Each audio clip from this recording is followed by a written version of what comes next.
This conference will now be recorded. आयुर्वेदीय शारीरिक संबंधित व्याख्यान की श्रृंखला में हम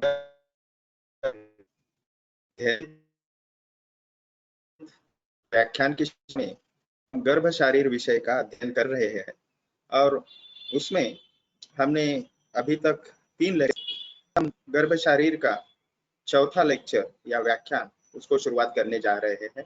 पिछले तीसरे लेक्चर में हमने देखा था कि गर्भ शारीर के विषय में लिंग भेद किस प्रकार से निश्चित होता है, वह विविध शास्त्रकारों ने जो 6 पद्धतियां वर्णन की है उसके बारे में हमने देखा था।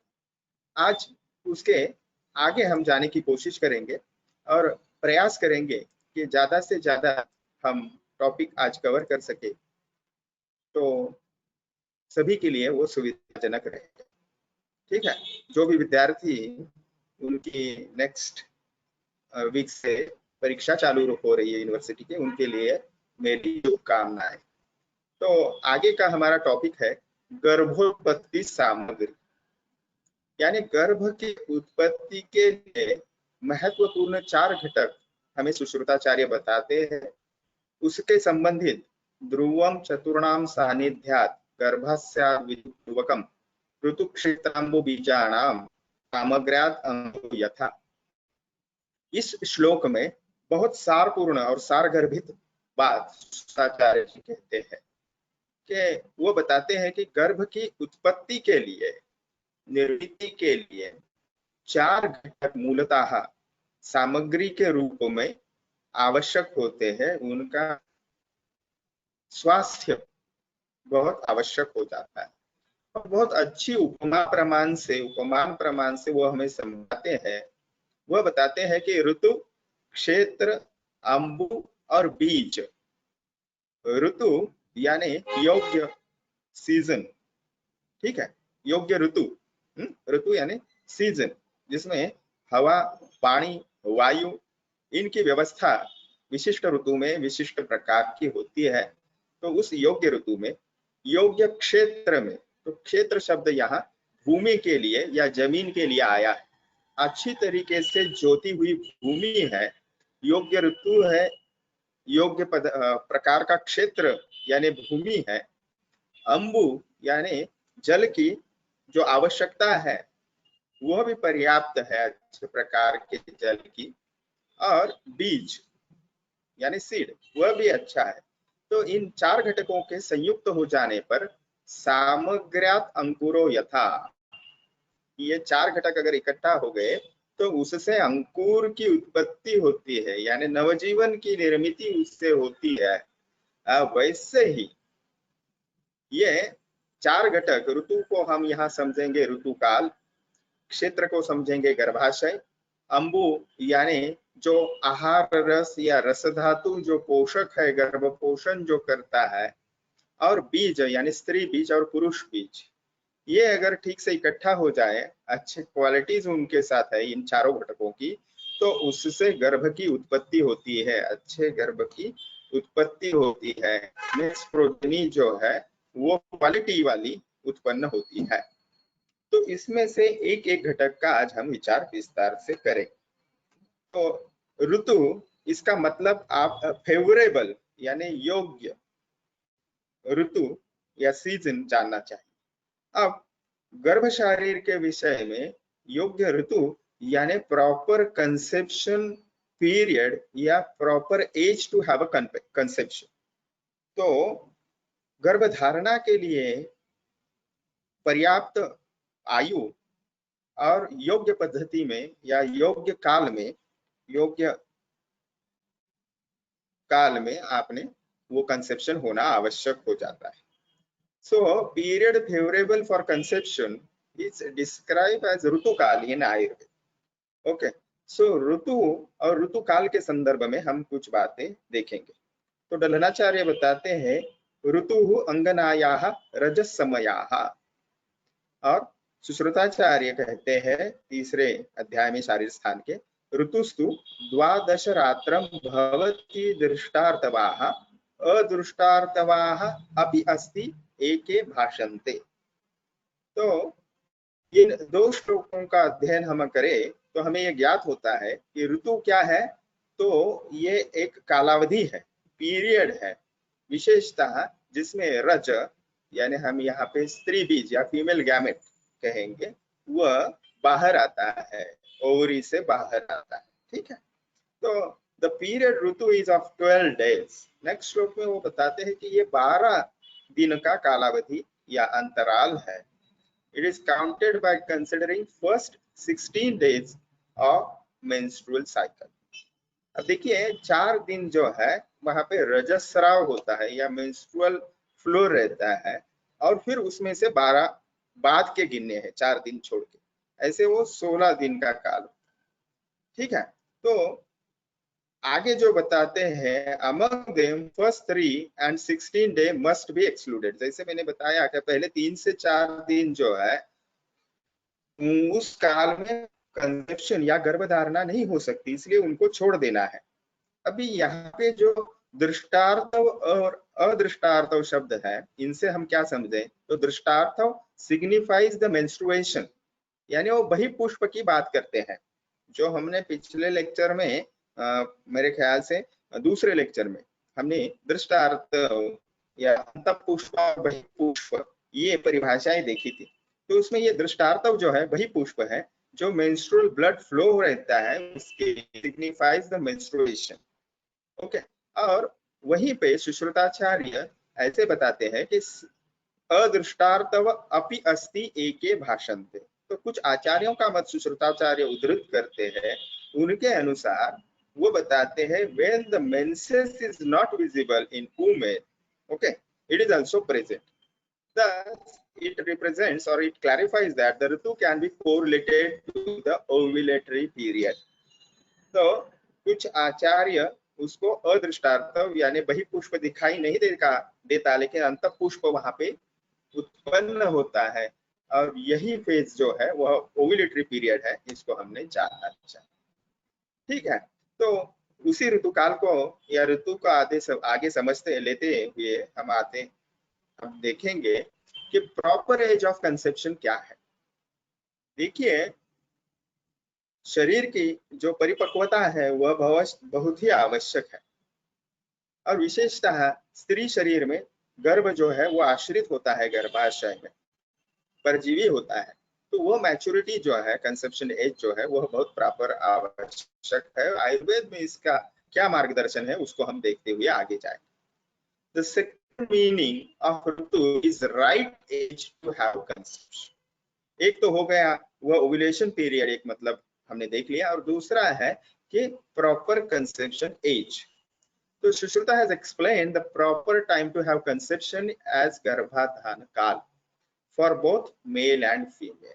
तो दोनों के लिए आयुर् मर्यादा सुश्रुताचार्य शरीर स्थान के 10वें अध्याय में बताते हैं, ऊन षोडश वर्षायाम अप्राप्ताः पंचविंशतिम् इत्यादि। तो इस श्लोक के आधार पर हम ये समझते हैं कि 25 वर्ष आयु हो जाती है, ठीक है, किसी पुरुष की, और स्त्री की 16 वर्ष आयु हो जाती है। तो ये जो एज वयो मर्यादा उन्होंने रखी है, तो वह गर्भ प्राप्ति के लिए या गर्भाधान के लिए, कंसेप्शन के लिए बहुत ही आवश्यक है। ठीक है, और वहां पे वो बताते हैं कि then if that woman conceives, the fetus will die in the womb itself। Okay, अगर उसके नीचे अगर गर्भधारणा या कंसेप्शन होता है तो वह गर्भ जो है वह डेवलप नहीं हो पाता, वो मर जाता है। Okay, if leaves it will have poor quality of इंद्रिया। अगर संयोगवश वो जीवित भी रह जाता है, ठीक है, तो वह जो गर्भ है उसका आइदर उसमें डेवलप इंद्रिया अच्छे से नहीं होगी या कंजेनाइटल अनोमलीज भी हो सकती है, ऐसा हम समझ सकते हैं। तो वह 25 वर्ष और 16 वर्ष ये आयु बताते हैं। ठीक है, अभी ये आपको जो मॉडर्न फिजियोलॉजिकल साइंस बताता है या गायनेकोलॉजी बताती है, वो आपके सामने चित्र कुछ रखे हैं। देखिए, ये हो गया मेंस्ट्रुअल पीरियड। ओके, तो 3 स्टेजेस जो है पूरे 28 से 30 दिन की यहाँ पे आपको समझने के लिए रखी। तो इस मेंस्ट्रुएशन में विशेषतः गर्भधारणा बिल्कुल ही नहीं होती, और ये एंडोमेट्रियम थिकनेस यहाँ पे आप समझ सकते हो। आगे मेंस्ट्रुएशन में ये पहले जो कुछ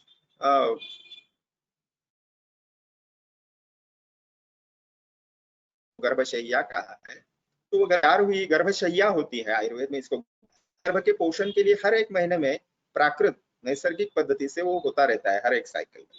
लेकिन अगर उसका यूटिलाइजेशन नहीं होता, यानी गर्भधारणा नहीं होती, तो वो हुई, वो शेड पद्धति से वो गर्भाशय का है भगवान ने बनाई कर देती है, शोधन जो है होते रहता है।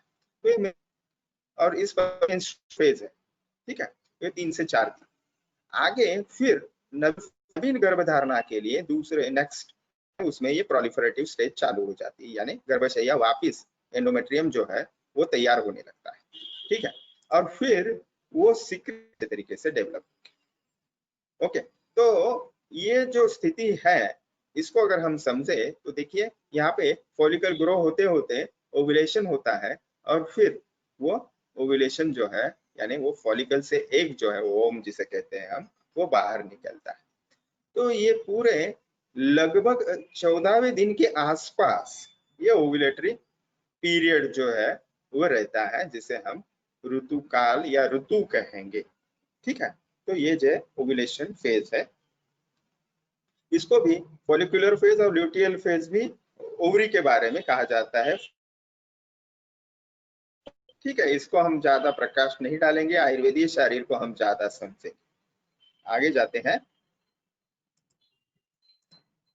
ऋतुकाल यह एक हमें परिभाषा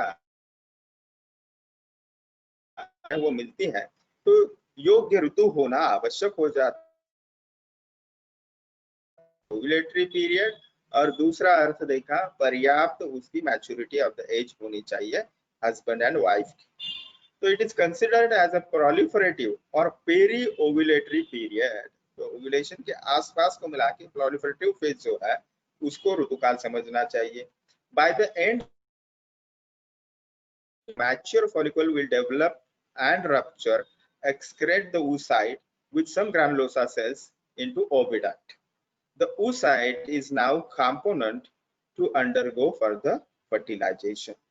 Okay. So the prediction of ovulation is important to advise the alternative day for practice of intercourse in case of infertility due to oligospermia. देखिए जब इनफर्टिलिटी, मेल इनफर्टिलिटी हो या फीमेल इनफर्टिलिटी हो, ये केसेस आपको एक चिकित्सक के तौर पर देखने पड़ेंगे फ्यूचर में। तो आपको ऐसे कुछ डायबिटिक हस्बैंड रहता है या कुछ कारणवश विवाह के लिए विलंब होता है, तो as the age of 40 female होती है, ऐसे कुछ अनेक कारण होते हैं जिसकी वजह से वो कंसेप्शन नहीं हो पाता या उनको संतति प्राप्ति नहीं हो रही। तो ऐसे वक्त पे आपको ओव्यूलेटरी फेज जज करना क्लिनिकली बहुत आवश्यक हो जाता है, और इसलिए ऋतुकाल को समझना आवश्यक है। ये अप्लाइड एस्पेक्ट हम देख रहे हैं ऋतुकाल के लिए। और स्पर्म्स की संख्या कम है, ओलिगोस्पर्मिया है, तो ऐसे वक्त जिसको एब्सिस्टेंस 3 दिन होके फिर सीमेन एनालिसिस करते हैं, लेकिन यहाँ पे कंसेप्शन के लिए कम से कम वो स्पर्म की अच्छी क्वालिटी उत्पत्ति हो, और कंसेप्शन के लिए या पॉपुलेशन प्रैक्टिस के लिए एडवाइस करते हैं हम कपल को, तो वो आपको समझने के लिए ऋतुकाल समझना आवश्यक है। Also in vitro fertilization procedure, अगर आईवीएफ करना है या आईओआई करना है, तो स्त्री विशिष्ट शरीर में आपको ओम कलेक्ट करने के लिए भी आवश्यक हो जाता है ऋतुकाल को समझना, ठीक है। तो changes of genital organs during ritukal हम अभी देखेंगे। Previously collected raja has been discharge from yoni, वो शेड हो जाता है। New collection of raja starts in garbhashaya, तो नवीन गर्भधारणा के लिए या नेक्स्ट मंथ में सक्सेसिव वह रज जो है या एंडोमेट्रियम डेवलप होना चालू हो जाता है।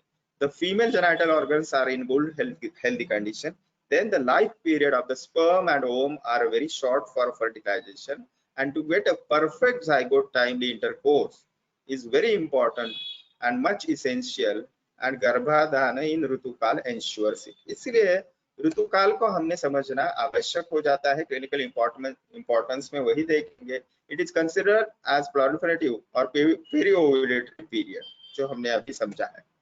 तो ऋतुमती लक्षण देखेंगे कि ये ओव्यूलेटरी फेज है, इसको क्लिनिकली साइंस एंड सिम्टम्स हमारे शास्त्रकार बताते हैं। वह बताते हैं, पीन प्रसन्न वदना प्रक्लिन्न आत्ममुख द्विजा नरकामम प्रिय कथा स्रत्स्त कुक्षी अक्षी मूर्धिजाम इत्यादि। तो यहाँ पे सुश्रुताचार्य जो स्त्री लक्षण बताते हैं, अगर स्त्री ऋतुमती है यानी उसका ऋतुकाल में वह स्त्री है, तो उसके कुछ लक्षण बाहरी तौर पे दिखाई देते हैं, तो उसको एज अ क्लिनिशियन आपने समझना चाहिए। तो उसमें से देखेंगे फ्लैशी एंड प्लेजेंट फेस, तो उसका चेहरा जो है प्रसन्न रहता है, और थोड़ा सा उसको हम कहेंगे उसको फ्लैशी यानी ऐसे सूजन जैसा वो दिखाई देता है। मॉइस्ट टीथ एंड गम, तो विशेषतः वदन यानी मुख जो है वो प्लेजेंट रहता है। उसके बाद मुख द्विजाम, द्विज जो है वो दंत या दर्शन के लिए शब्द है, दो बार जन्मे हुए इसलिए द्विज, दूध के दांत और परमानेंट टीथ।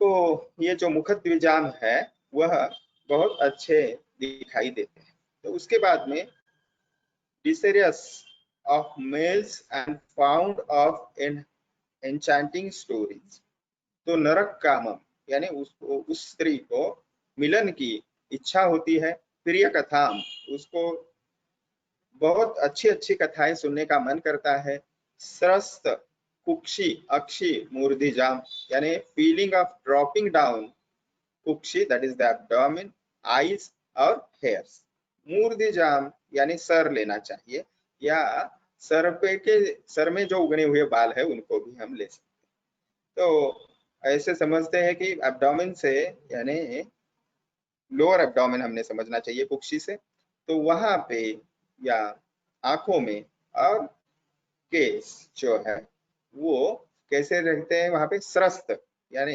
वो गिर रहे हैं इस पद्धति से।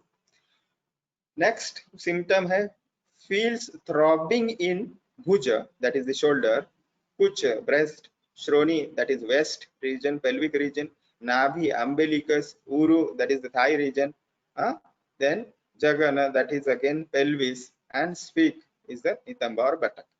तो यहाँ पे स्फुरन कम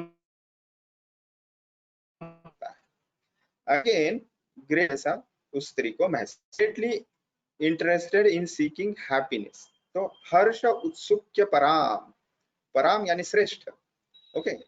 तो वह इंटरेस्ट वह स्त्री लेती है विशेषतः आनंद प्राप्ति के लिए। तो यह ऋतुमती के लक्षण बताए हैं। आधुनिक मॉडर्न साइंस में भी हम देख सकते हैं बॉडी टेम्परेचर चेंज रहता है यानी थोड़ा राइज होता है, senses become very we can say sensitive, okay, spotting में occur sometimes, okay, things get wet down there, okay, कुछ वहां पे स्राव होते हैं, इसलिए ये लक्षण बताए गए हैं।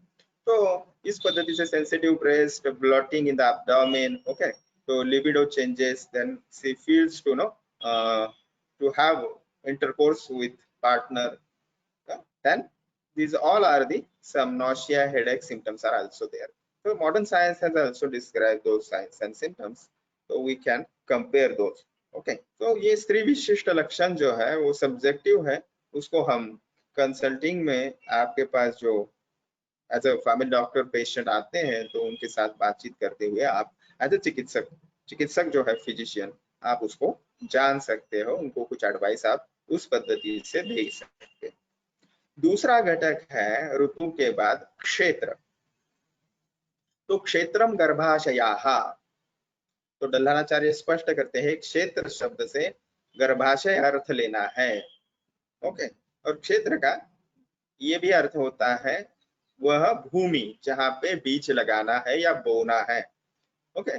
Regarding the first meaning it can be related with both sexes, तो क्षेत्र का जो अर्थ है वो गर्भाशय भी है, विशेषतः स्त्री संबंधित गर्भाशय या female reproductive organ uterus, fallopian tubes, ovaries, इन सभी को हमने सोचने की आवश्यकता है। उनकी हेल्दी कंडीशन बहुत आवश्यकता है एनाटॉमिकली, फिजियोलॉजिकली। और पुरुष शरीर के विशेष में अगर हम देखें तो मेल रिप्रोडक्टिव ऑर्गन्स जो है उसमें urethra, prostate, seminal vesicles, vas deferens, epididymis, testis, ये सभी जो ऑर्गन है उससे रिलेटेड जो सीमेन या अच्छे क्वालिटी का पुरुष बीज या स्पर्म उत्पन्न करेंगे, वह सभी क्षेत्र से हमने समझने चाहिए। ओके, तत्र शुक्र रूप बीज प्ररोहन, तो शुक्र enters into the female like a seed, hence it is called as a kshetra. तो सीमेन को या शुक्र को जो है वह क्षेत्र में कहा है उसको भी। Being the origin of children, the woman is considered as kshetra and is the best aphrodisiac. तो स्त्री जो है वो वाजीकरण में श्रेष्ठ बताई है और वही गर्भ का पोषण होता है, पालन पोषण होता है गर्भाशय में, इसलिए उसी को क्षेत्र भी कहते हैं या स्त्री शरीर को क्षेत्र कहते हैं। ठीक है, आगे गर्भाशय also term as क्षेत्र, its interior was lined by minute capillary for whole month to receive the fertilized ova and give nourishment। तो गर्भाशय में ही गर्भशैया तैयार होती है जहाँ वो जो जाइगोट है वो या फर्टिलाइज ओवा जो है वो इम्प्लांट होना है, इसलिए उसको क्षेत्र कहना उचित होगा। तो garbhashaya represents the interior of the uterus, specially त्रावर्ता योनि में उसको तीसरे आवर्त में उसको यूट्राइन कैविटी में इम्प्लांट होना है, इसलिए that is endometrium with all its residual changes which provides good needs for implantation of blastocyst, supplies nutrition to early growing zygote by its rich source of glycogen and fat। तो ये आधुनिक दृष्टि से आपको समझने के लिए इंटरप्रिटेशन थोड़ा बीच बीच में किया है। of the uterus is usually termed as the implantation window, और ये implantation window follows around the 6 days after the peak in luteinizing hormone levels, that is the 20th to 23rd day after the last menstrual period।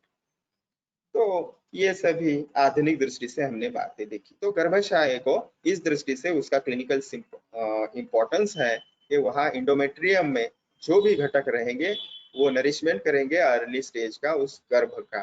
ठीक है, embryo. तीसरा घटक है अंबु, ऋतु, क्षेत्र, फिर अंबु के बारे में हमें देखना है। तो अंबु से हमने समझना है, अगर टर्म टू टर्म उसका ट्रांसलेशन करें इस परिभाषा का, तो उसका अर्थ हो जाता है जल या पानी या पानी के समान पदार्थ। ठीक है, वाटरी एलिमेंट। तो दंडनाचार्य इस सुश्रुता शारीर स्थान का दूसरे श्लोक में, दूसरे अध्याय के श्लोक जो है ध्रुवम चतुर्णाम सानिध्यात्, उसमें दंडनाचार्य अपने निबंध संग्रह टीका में उसके अर्थ हमें बताते हैं स्पष्टतया। अंबु पुनः आहार पाकजो व्यापी रस धातु। तो दंडनाचार्य अंबु से स्पष्टतया बताते हैं कि आहार पाक से निर्मित जो रस धातु है, ठीक है, व्यापी यानी सर्व शरीर व्यापी जो रस धातु है, वही जो है पोषण करने वाला है बिफोर फर्टिलाइजेशन, इम्प्लांटेशन। ओके, यानी वो रस धातु ही पोषण करने वाला है, यानी उससे ही स्त्री बीज पुरुष बीज की निर्मित होने वाली है। और इम्प्लांटेशन के बाद भी, जैसा हमने अभी पूर्व के स्लाइड में देखा, यहाँ पे क्या देखा हमने, एक मिनट, क्या देखते हैं आप, तो वहां पे that the residual changes which provides good needs for implantation of blastocyst supplies nutrition to early growing zygote। तो वहां पे गर्भनाभि नाड़ी अभी परा तैयार नहीं हुई है, तब तक जो पोषण होगा अंबु से ही मार्फत होगा या रस धातु के ही मार्फत होगा, इंडोमेट्रियम से। और आपको पता ही है कि रस धातु का ही उपधातु जो है वो रज है, और रज ही गर्भाशय में एंडोमेट्रियम को हम एक उसका स्वरूप समझ सकते हैं। तो इसलिए रस धातु के द्वारा पोषण हो, और गर्भनाभि नाड़ी जब तैयार हो जाएगी, अम्बिलिकल कॉर्ड और प्लासेंटा जो है, तो उसी से माता के आहार रस से ही उसका गर्भ का पोषण होना है, इसको भी हम समझ सकते हैं। ये हो गया स्त्री विशिष्ट शरीर के बारे में। अभी पुरुष शरीर के बारे में, in males the fluid from the seminal vesicle and the prostatic fluid which nourishes the spermatozoa can be considered as ambu. ठीक है, तो ये सीमेन में जो भी घटक रहते हैं वो स्पर्म के नरिशमेंट के लिए आवश्यक होता है, उसमें फ्रुक्टोज रहती है, उसमें वाटरी कंटेंट रहता है, तो वह उस स्पर्म को जीवित रखने के लिए फिनोमेना डेवलप करते हैं या अवेलेबल करते हैं. In female hormones like follicular stimulating hormone, luteinizing hormone, progesterone or estrogen, which are responsible for the ovarian follicle, can be considered as a. Now, ठीक है, ये इससे मैं पूरी तरह शायद खुद सहमत ना हूं, लेकिन ये जो जो भी हार्मोन्स है वह भी एक पित्त का एक स्वरूप समझते हैं हम, या उसको इंटरप्रेट कर सकते हैं, और वह एक अम्बु द्रव रूप होने की वजह से वो अम्बु में इंक्लूड हो सकता है.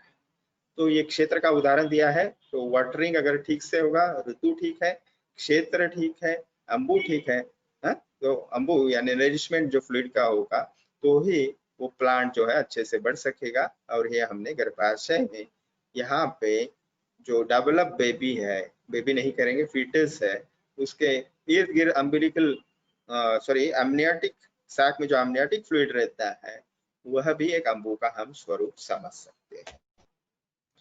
तो अम्बु पुनः आहार प्रकारो या पाकजो व्यापी रस धातु अभी हमने समझा.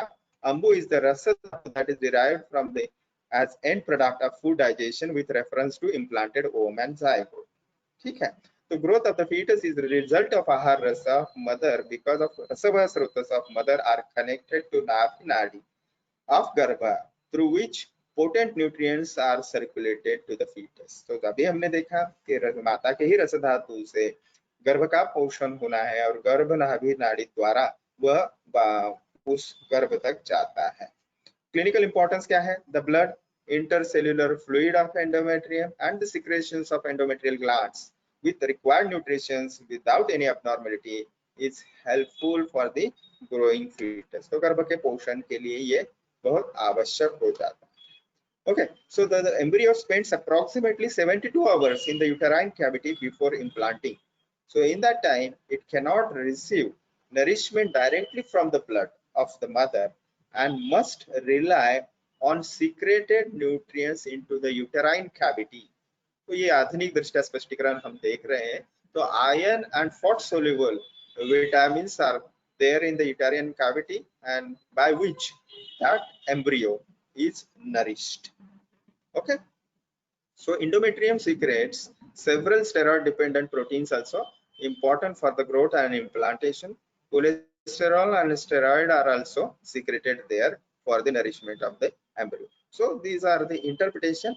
One has to know these things to affirm or to assure that whatever the Ayurveda scholars have drafted or casted in the words, in the form of words, these are very scientific. Okay. The fourth factor, गर्भोत्पादक सामग्री का चौथा घटक है बीज. The word meaning of बीज is seed. बीजम स्त्री पुंसयोः आर्तव शुक्रे. तो डलनाचार्य बिल्कुल स्पष्ट करते हैं कि बीज से क्या अर्थ लेना है. स्त्री बीज और पुंसयोः बीज. तो वह क्या है? उसके नाम दिए हैं आर्तव और शुक्र. स्त्री बीज आर्तव है और पुरुष बीज शुक्र है. तो बीज इति शुक्र शोणिते. बीज considered as male and female gametes. Mother and father by providing gametes can be claimed as chief contributors of the formation of fetus. तो उसमें स्त्री बीज का यहाँ पे आधुनिक दृष्टया वर्णन है ह्यूमन ओम का. फिर उसमें क्या क्या होता है आप यहाँ पे देख सकते हो. न्यूक्लियस है, साइटोप्लाज्म है, ठीक है, और फिर यहाँ पे जो भी स्ट्रक्चर्स है उसका भी आप डिस्क्रिप्शन देख सकते हैं. तो मैं उसके डिटेल में नहीं जाऊंगा, नहीं तो हमारा समय मर्यादा जो है वो आगे निकल जाए. तो बीज जो है, बीज से बहुत एक दूसरे के ऊपर डिपेंडेंट ये सभी फैक्टर है. केवल बीज अच्छा हो, केवल अम्बु अच्छा हो, ठीक है, केवल क्षेत्र अच्छा है, केवल ऋतु अच्छा है, इससे नहीं चलेगा. तो चारों घटक जो है वो बहुत एकत्रित होके उसका परिणाम रूप गर्भधारणा होनी है. ठीक है. तो बीज से स्त्री बीज और पुरुष बीज ऐसे अर्थ लेंगे हम.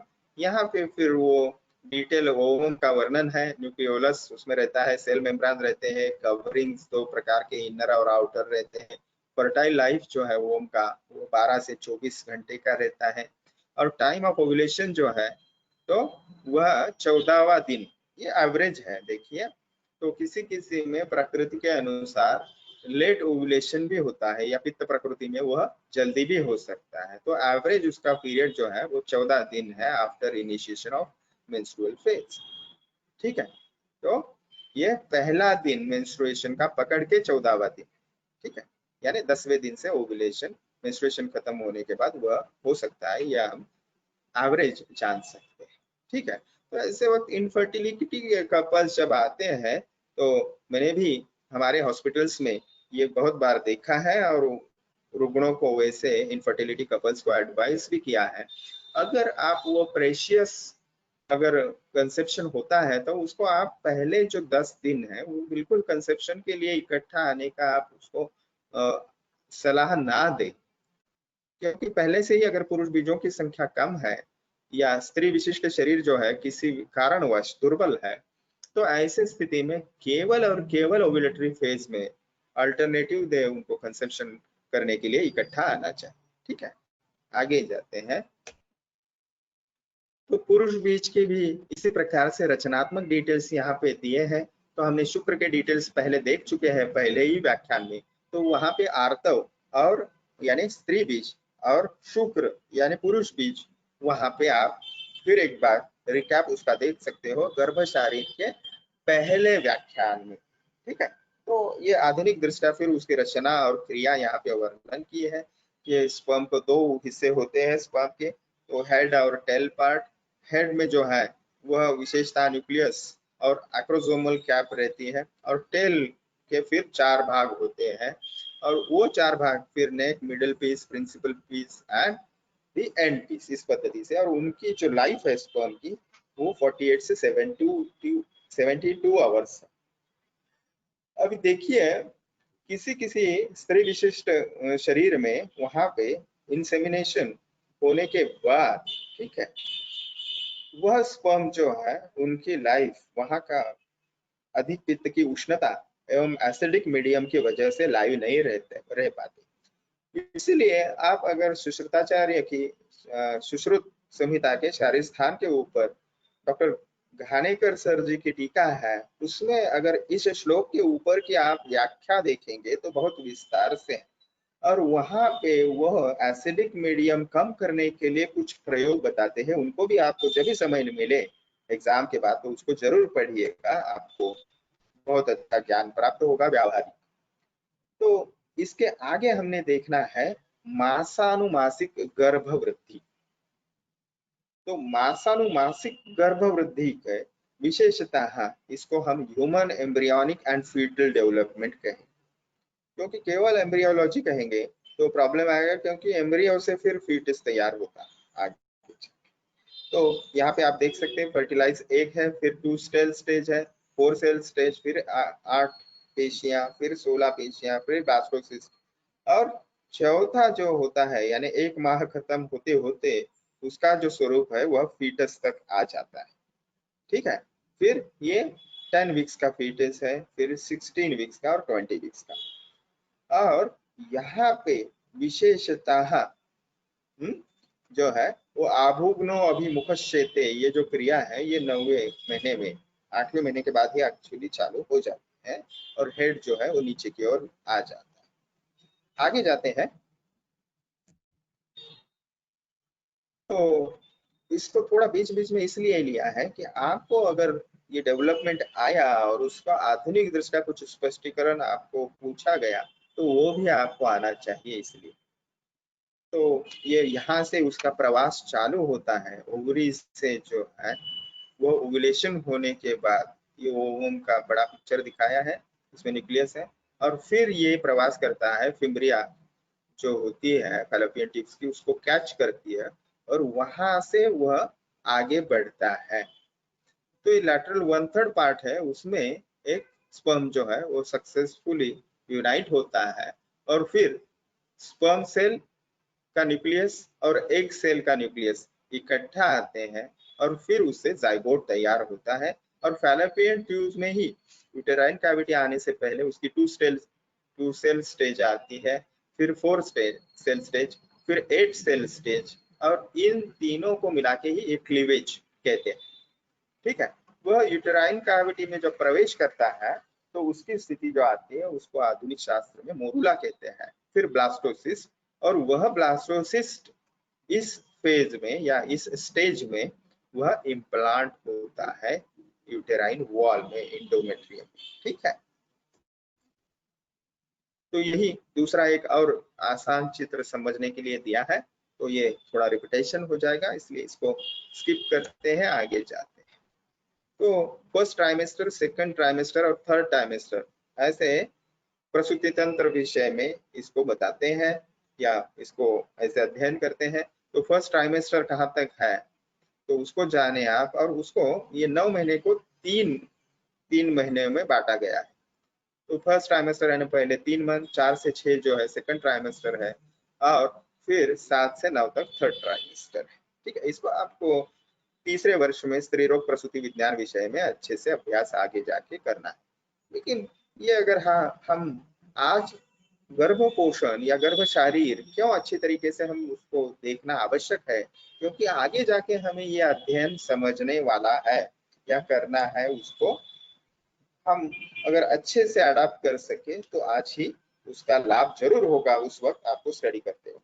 ठीक है, और वह विषय बहुत आसानी से आप समझ सकते हो।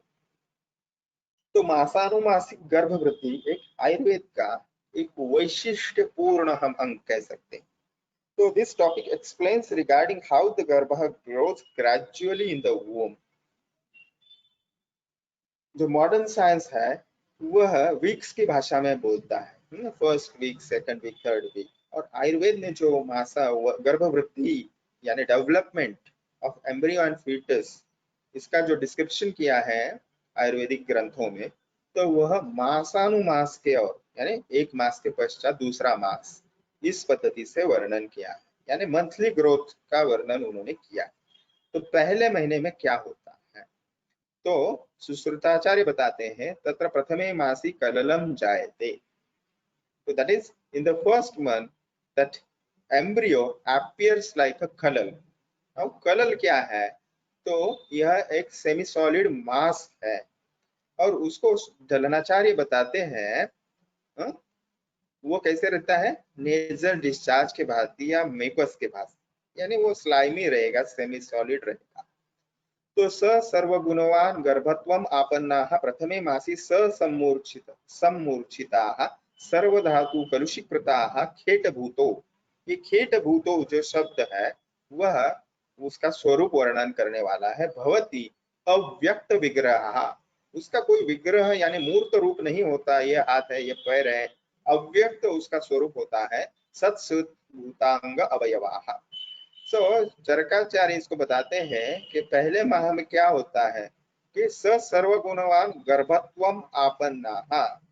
तो ये सर्वगुणवान यानी आत्मा जो है वो अपने सभी गुणों के साथ गर्भ में व्यक्त होता है। ठीक है, प्रथमे मासी सम्मूर्छिता सम्मूर्छिता, तो वो गर्भ के साथ इकट्ठा होता है, यानी गर्भ के साथ वो प्रवेश करता है गर्भ में। और यहाँ पे क्या होता है विशेषतः उन्होंने उसको शब्द प्रयोग यहाँ पे कलल करते हैं सुश्रुताचार्य, और खेट शब्द का प्रयोग करते हैं चरकाचार्य। खेट शब्द का अर्थ है लाइक अ जेली। तो खेट भूत ऐसा उसका स्वरूप रहता है, क्योंकि वह जो है वो एक मिश्रण रहता है सभी धातुओं का। तो in the first month embryo does not bear any form, भवति अव्यक्त विग्रह, उसका फॉर्म जो है वो डिसाइड नहीं होता, वो सेमी सॉलिड स्ट्रक्चर रहता है। All the body parts are the present in subtle form. तो सद्भूतांग अवयवा, उसमें सब्टल यानी सूक्ष्म स्वरूप में या सूक्ष्म रूप में सभी जो है वो शरीरावयव मौजूद रहते हैं। ठीक है, वो उसका व्यक्त स्वरूप नहीं है, फिर भी अव्यक्त में सब्टिल फॉर्म में या सूक्ष्म स्वरूप में वह विद्यमान रहते हैं। गर्भोपनिषद में आते हैं ये रेफरेंस, ऋतुकाले संप्रयोगात एक रात्रोषितम कललम भवति सप्त रात्रोषितम बुद्बुदम भवति अर्धमासाभ्यंतरे पिंडो भवति मांसाभ्यंतरे कठिनो भवति। तो यहाँ पे गर्भोपनिषद जो ग्रंथ है उसमें बताया है, if sexual intercourse occurs in ritukal, अगर ऋतुकाल जो हमने समझा है ओवेटरी फेज, तब अगर समागम होता है, माता पिता एकत्रित आते हैं, तो then with it a day खलल इज फॉर्म, तो एक दिन में 24 घंटे में बिल्कुल वह कलल उसका स्वरूप आ जाता है। कलल के बाद बुध बुध का उसका स्वरूप आता है 7 दिनों में, यानी एक हफ्ते में। तो बुध बुध उसका जो स्वरूप है, इसको अगर हम ये देखें कि उसको देखिए डे 6 to 7 डेज में उसका जो ब्लास्टोसिस्ट यह स्वरूप आ जाता है। देखिए ये 6 से 7वें दिन तक आता है। तो यहाँ पे ये कालावधि लिखा है, इसलिए मैंने ये स्लाइड लिया था। तो 6 से 7 दिन में ये ब्लास्टोसिस्ट का इम्प्लांटेशन यहाँ एंडोमेट्रियम में हो जाता है, गर्भाशय्या के ऊपर। तो यहाँ पे आप उसके डिवीजन अगर सेल्स के देखेंगे तो बबल्स के जैसे दिखते हैं, इसलिए गर्भोपनिषद में 7 दिन का ये जो स्वरूप आता है वो ब्लास्टोसिस्ट जैसा रहता है, ऐसा हम समझ सकते हैं। तो विद इन 15 डेज द पिंड is form and by the end of month, तो 15 दिन में पिंड यानी उसको कलल या खेट, उसका जेली लाइक जो स्ट्रक्चर है वो चेंज होके थोड़ा सा ठोस हो जाता है, और एक माह खत्म होने तक वो जो है वो कठिन होता है। कठिन यानी बिल्कुल वो लोहे जैसा कठिन नहीं होगा, आप समझ लीजिए, उसको थोड़ा सा आगे जाके हमें समझने की आवश्यकता है। द्वितीय मास, दूसरे माह में क्या होता है डेवलपमेंट, तो द्वितीय शीतोष्म अनिलैहि अभिप्रपच्यमानानां महाभूतानां संघातो घनाः संजायते, यदि पिंडाः पुमान् स्त्री चेत पेशी नपुंसकम चेत अर्बुदम इति। तो सुश्रुताचार्य बताते हैं कि ड्यू टू अग्रेवेशन ऑफ महाभूता, तो शीत उष्म अनिलैहि, तो यहाँ पे विशेषतः शीत उष्म अनिल यानी शीत उष्म अनिल, इन गुणधर्मों का जो है वह उसमें अधिक व्यक्ति होती है या सक्रिय हो जाते हैं ये महाभूत। तो अनिल क्या है, वायु महाभूत। ऊष्मा क्या है, तो अग्नि महाभूत। शीत क्या है, तो जल महाभूत। तो ये 3 महाभूत विशेषतः, 5 महाभूत तो सक्रिय होते ही है, 3 महाभूत विशेष सक्रिय होते हैं दूसरे माह में। और वह उसको क्या बताते हैं, महाभूतानाम संगातो घनाः संजायते, यानी उसको घनीभूत बताते बनाते हैं, ठोस बनाते हैं। और उस आकार जो है वो उसका वो, ये हम ऐसे नहीं कहेंगे एवरेज इसका आकार कुछ कंपेयर कर सकते हैं हम, ठीक है, द्वितीय मास में। तो अगर उसका पिंडाकार है यानी गोलाकार वो है, राउंड शेप है, तो पुरुष गर्भ है ऐसा हम कह सकते हैं। पेशी आकार है या पेशी का हमने यहाँ पे क्या अर्थ समझना चाहिए, तो यहाँ पे देखिए राउंड शेप अगर है तो मेल फीटस है वो, और अज्यूम्स एंड एलोंगेटेड यानी लंबा आयताकृति अगर उसका आकार है तो वह स्त्री गर्भ है। और अगर उसका अर्बुद जैसा स्वरूप है यानी हम उसको शंकु जैसा कहेंगे, तो वह नपुंसक गर्भ होता है, ट्रांसजेंडर होता है, ऐसा हम जाने। तो एक ये शास्त्र में दिया हुआ एक अनुमान आप कैसे कर सकते हो वह है, ठीक है। तो फिर एक बार बताता हूँ, ये लेक्चर में मैं सेक्स डिटर्मिनेशन को प्रमोट नहीं कर रहा हूँ, सिर्फ शास्त्रार्थ बता रहा हूँ।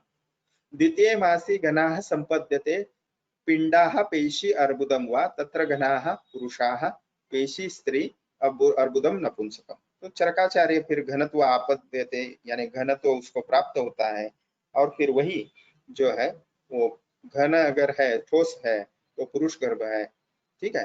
पेशी कार अगर है स्त्री, तो वो समान है सुश्रुताचार्य के जैसा ही वर्णन है।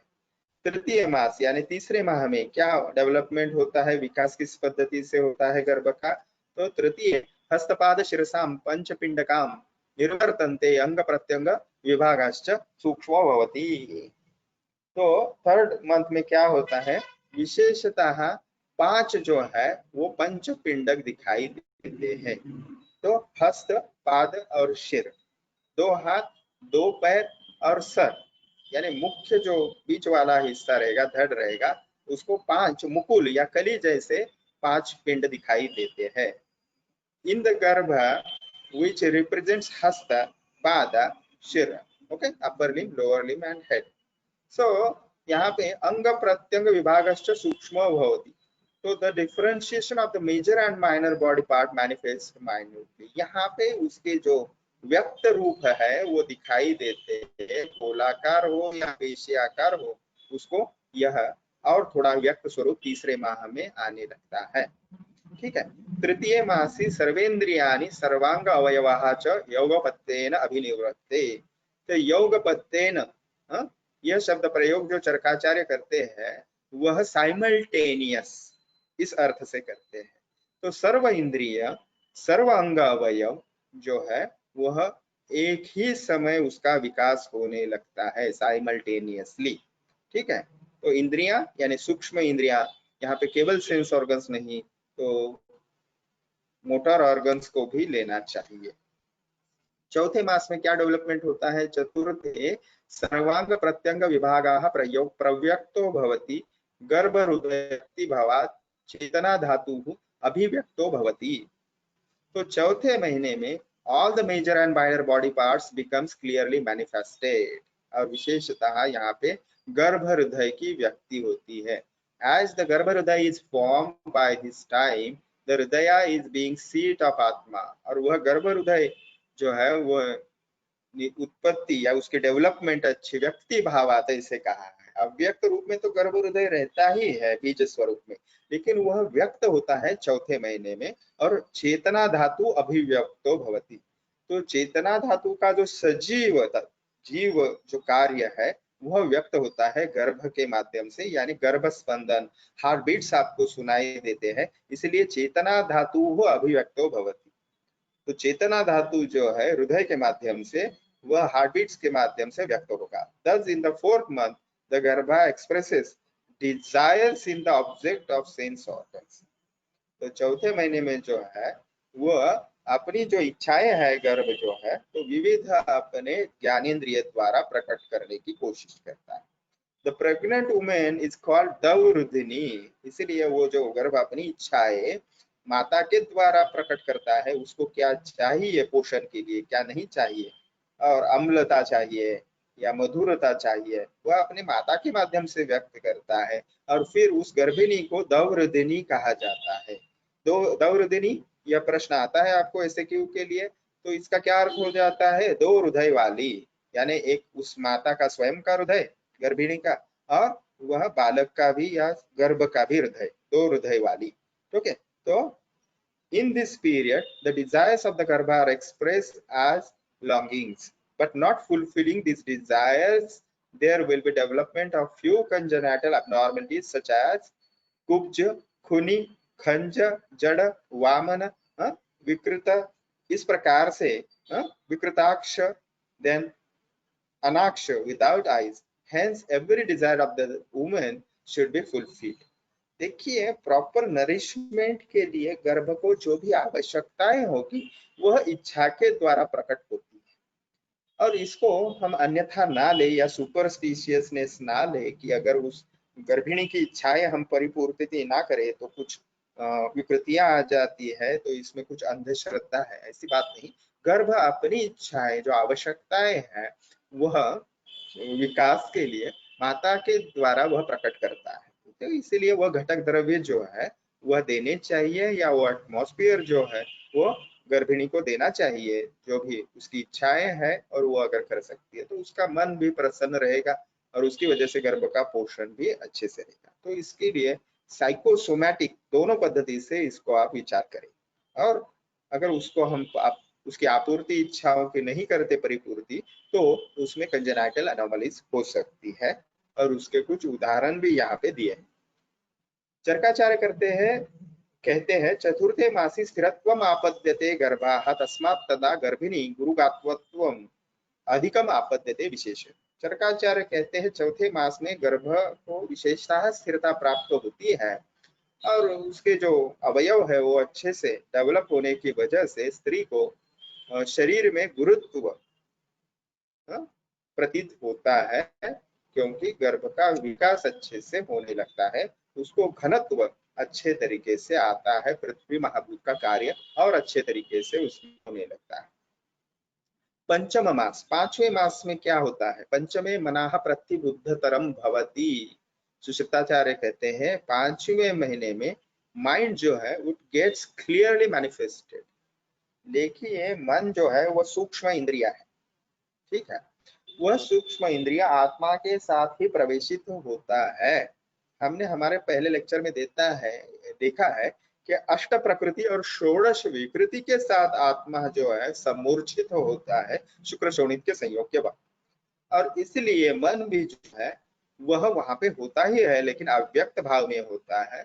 और वो चौथे महीने में, सॉरी पांचवें महीने में प्रतिबुद्धतरम भवति ऐसे कहा है कि वह अधिक जो है उसके विकास जो है वह अच्छे तरीके से होता है, मैनिफेस्टेड, उसके संपूर्ण लक्षणों से वह व्यक्त होने लगता है। यह स्थिति चौथे महीने से, सॉरी पांचवें महीने से आगे आती है। चौथे में हृदय है, पांचवें में मन है। तो इसको एक टेबुलर फॉर्म में आप अगर रख दे तो बहुत अच्छे आसानी से समझ सकते हैं, इसमें कोई कठिनाई नहीं आती।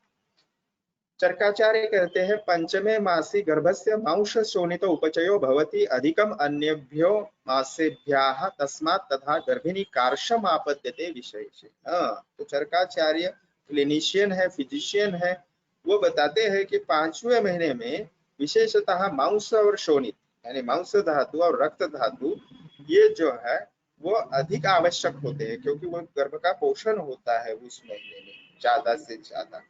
और इसलिए जो स्त्री शरीर है या वो जो गर्भिणी है वह अपने आप को कैसे कार्श यानी कृश महसूस करती है, क्योंकि वह गर्भ जो है माता से ही आहार का पोषण लेता है। और विशेषतः यहाँ पे मांस और शोणित यानी मांस धातु और रक्त धातु का उपचय यानी डेवलपमेंट बहुत अच्छे से होता है गर्भ का, और इसीलिए स्त्री को जो है वो स्वतः कृश है ऐसे गर्भिणी को, माता को महसूस होता है। तो इसका हम किस क्लिनिकल इसका इंटरप्रिटेशन क्या ले सकते हैं? तो हमें पांचवें महीने में विशेषतः मन को सुदृढ़ बनाने के लिए जो भी आवश्यक चीजें हैं वो करना आवश्यक हो जाता है, ठीक है। तो विषय विस्तार से मैं ज्यादा इसके ऊपर नहीं बोलूंगा। पांचवें महीने में मांस शोणित का उपचय गर्भ का होता है, इसलिए मांस पोषण करने वाले द्रव्यता गुणता कर्मता समान चीजें जो है रक्त धातु के समान जो चीजें द्रव्यता गुणता कर्मता है उनको देना चाहिए, ठीक है। षष्ठ मास, छठा महीना, षष्ठे बुद्धि ही। तो छठे महीने में सुश्रुताचार्य कहते हैं इंटेलेक्ट या इंटेलेक्चुअल पावर, बुद्धि जो है वह डेवलप होती है, ठीक है। इवॉल्व ऐसे कहा है, तो यानी वह उत्पन्न होती है ऐसा उसका शब्दशाह मीनिंग है। लेकिन देखिए बुद्धि भी जो है वो पहले से होती ही है, क्योंकि यह बुद्धि जो है वो आत्मगुण है, तो आत्मा का जब भी प्रवेश होता है इसलिए उसको व्यक्त होती है ऐसा कहना उचित होगा। छठे महीने में गर्भस्य बलवर्ण उपचयो भवति अधिकम अन्यभ्यो मासेभ्याः तस्मात् तदा गर्भिणी बलवर्ण हानिम आपद्यते विशेष।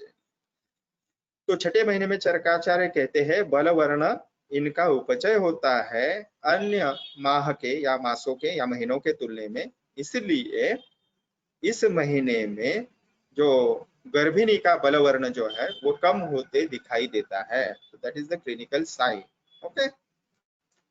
सातवें महीने में सुश्रुताचार्य कहते हैं सर्वांग प्रत्यंग विभागा प्रव्यक्ततरा, जो भी अंग प्रत्यंग है, जो भी अंगावयव है, मेजर या माइनर बॉडी पार्ट्स है, वो क्लियरली मैनिफेस्ट होते हैं, यानी बहुत अच्छे से तेजी से उसका विकास सातवें महीने में होता है। और आप देख सकते हो इस आकृति में कि 5 माह होने के बाद छठे माह से वो जो गर्भ है वो आभुग्न स्थिति में धीरे धीरे आने लगता है। आभुग्न स्थिति यानी सर नीचे होने लगता है उसका, ठीक है। तो ये तैयारी है आगे के लिए। तो सातवें मास में चरकाचार्य कहते हैं तो ओवरऑल डेवलपमेंट और गर्भ occurs in the 7th month, and that's why that pregnant lady becomes extremely deficient in all aspects for her health. तो सातवें महीने में उसको जो है वो सभी दृष्टि से थोड़ा सा उसको क्लांत तमा भवंती, तम शब्द का प्रयोग है, यानी अन्य महीनों के तुलना में यहाँ पे वह शरीर क्लांत, इस शब्द का अर्थ वो शारीरिक और मानसिक दृष्टिया वो थक जाती है। आठवां महीना है, आठवें महीने में क्या होता है तो चित्र जो है वो 7वें महीने का दिया गया है, तो उसको अष्टम मास अब समझना चाहिए। ठीक है, आगे जाते हैं। तो अष्टमे अस्थिरी भवती ओजा। तो यहाँ पे 8वें महीने में ओज जो है, इसको परओज आपने समझना चाहिए। जो हृदय में रहता है वह परओज माता का हृदय से गर्भ के हृदय की ओर, गर्भ के हृदय से माता के हृदय की ओर, ऐसे उसका निरंतर जो है आगम प्रत्यागम चलते रहता है, यानी निरंतर वह आवागमन चलता रहता है।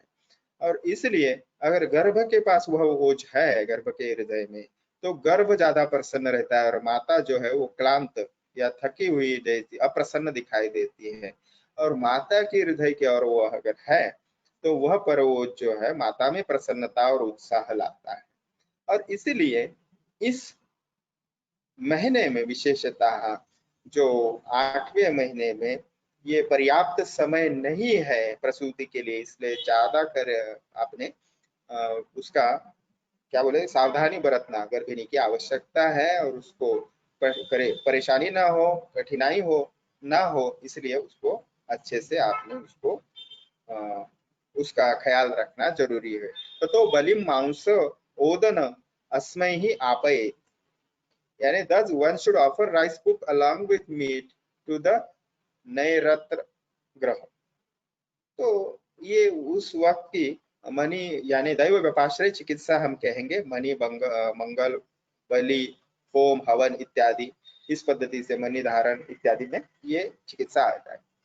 तो दैव व्यपाश्रय चिकित्सा यहाँ पे की है, क्योंकि उसको आप इसके शारीरिक दृष्टया आप इसको कोई भी लाभ ना हो ऐसा भी अगर समझे, अगर बहुत स्थूल विचार करें, तो भी एक साइकोलॉजी पॉजिटिव बिल्ड करने के लिए इन चीजों का जरूर उपयोग होता है। तो अष्टम मास में ये जो ओज अस्थिर रहता है, तो यहाँ अगर डिलीवरी हो गई समझो संयोगवशात, और माता की तरफ अगर ओज है, वो अस्थिर ओज, तो वह बालक जो है मृत पैदा होता है, ऐसा कहा है।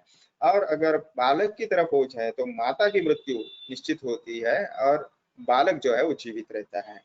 हालांकि इसको कुछ संशोधन करना आवश्यक है, ये सिर्फ शास्त्रार्थ या ग्रंथ में जो शब्द दिए हैं उसको मैं आपको बता रहा हूँ।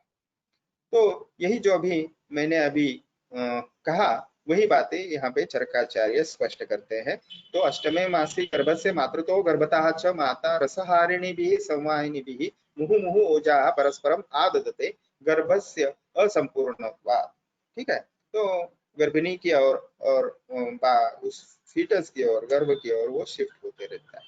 नवम मास, 9वें महीने में सुश्रुताचार्य कहते हैं कि 9वां महीना शुरू होते ही वो कभी भी स्त्री जो है वो गर्भिणी अपने गर्भ को जन्म दे सकती है, बालक को जन्म दे सकती है।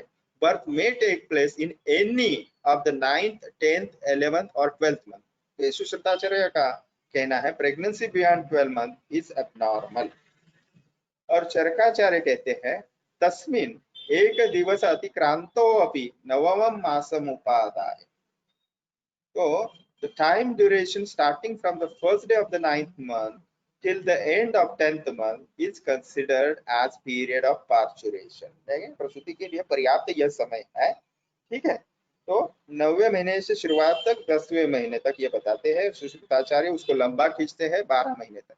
Delivery occurs usually during this period and retention of the fetus beyond the period that should be considered as abnormal। और उसको ज्यादा सावधानी से या फिर वामदेवीय प्रसव इत्यादि पद्धति से उसको गर्भ को बाहर निकालना, उसकी डिलीवरी करना आवश्यक हो जाता है। तो यहाँ आज हम रुकते हैं। अगर आपको कुछ प्रश्न है तो जरूर चैट बॉक्स में डालते जाइए या कमेंट्स में डालते जाइए, तो हम उसको बताने का, उसका जवाब देने का कोशिश अपनी बुद्धि के अनुसार, गुरुओं से अध्ययन जो प्राप्त किया है, मार्गदर्शन प्राप्त किया है, उसके अनुसार जरूर आपको देने का प्रयास करेंगे। तो आज हमने क्या देखा, विशेषतः गर्भोत्पादक सामग्री देखी, ऋतु, क्षेत्र, अंबु और बीज, ये 4 घटकों का हमने अध्ययन किया। और उसके बाद में मासानुमासिक गर्भ वृद्धि, जो अभी आपको प्रथम वर्ष के शारीर रचना या रचना शारीर विषय में पहले पेपर में एलेक्टिव के तौर पर आ सकता है, या आपको तृतीय वर्ष में भी इसका अध्ययन स्त्री रोग प्रसूति तंत्र विषय में जरूर उपयुक्त सिद्ध होगा। ये मेरा आपको अवश्य कहना है, इसलिए आप इस टॉपिक को कतई ही भूले नहीं, इसको आप अच्छे से पढ़िए। ऑल द बेस्ट, धन्यवाद।